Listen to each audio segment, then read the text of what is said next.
एक तू सच्चा तेरा नाम सच्चा। अनंत पृष्ठ 786।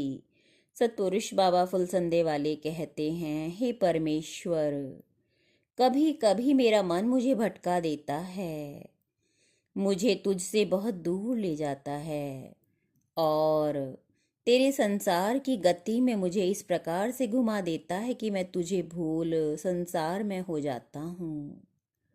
कभी अचानक ही तुम अपने रहस्य से मेरी मिट्टी की सीमाओं में उतरने लग जाते हो। मैं अपने प्राण पटों पर तुम्हारी दस्तक सुनकर उठा चला आता हूँ।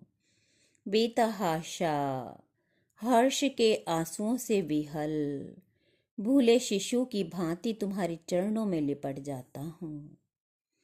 सतपुरुष बाबा फुलसंदे वाले कहते हैं, हे देवपुत्रों, जो गुरु के आश्रम में रहता है और गुरु के ही हितकारी वचन को नहीं मानता, गुरु यदि बुरी आदत छुड़ाना चाहे तो उन्हें ही अपना विरोधी समझ लेता है। इससे उसका उद्धार नहीं होता। जो गुरु के वचन को नहीं सुनता, जानबूझकर अवज्ञा करता है, वह नष्ट अवश्य होता है। अंधेरों में खोई मेरी आत्मा को तुम लोकालोक में ढूंढते रहते हो, फिर उसे धोकर के नक्षत्र की तरह चमकीला करके अपने आंचल की खूंट में बांध के स्वर्ग की तरफ को चल देते हो। हे मेरे अंतर्यामी, हे मेरे अनंत परमेश्वर।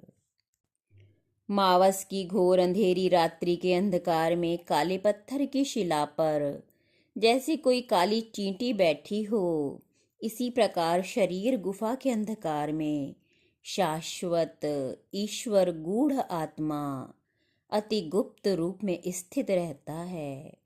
बिना दिव्य ज्ञान और दिव्य दृष्टि के वह दिखता नहीं। जो उसकी आराधना करता है, जो अपनी आत्मा को पवित्र करने की साधना करता है, उस तपो आत्मा के सन्मुख वह अपनी माया के अंधकार पूर्ण आवरण को हटाकर प्रकट होता है। हे थके हुओं, मेरे निकट आओ, मैं तुम्हें विश्राम दूंगा। देवताओं ने समंदर को खंगाला ए दोस्त, तब कहाँ जाके मिला हमको उजाला ए दोस्त।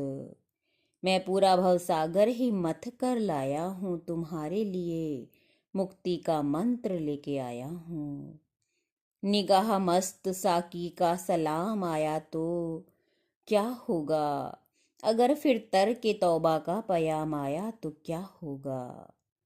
हरम वाले तो पूछेंगे, बता तू किसका बंदा है, खुदा से पहले लब पे उनका नाम आया तो क्या होगा। मुझे मंजूर उनसे मैं न बोलूँगा, मगर ना से है, अगर उनकी निगाहों का सलाम आया तो क्या होगा। मुझे तरके तलब मंजूर, लेकिन ये तो बतला दे कि कोई खुद ही लिए हाथों में जाम आया तो क्या होगा।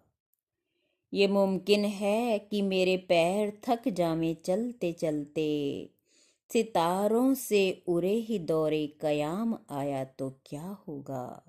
एक तू सच्चा तेरा नाम सच्चा।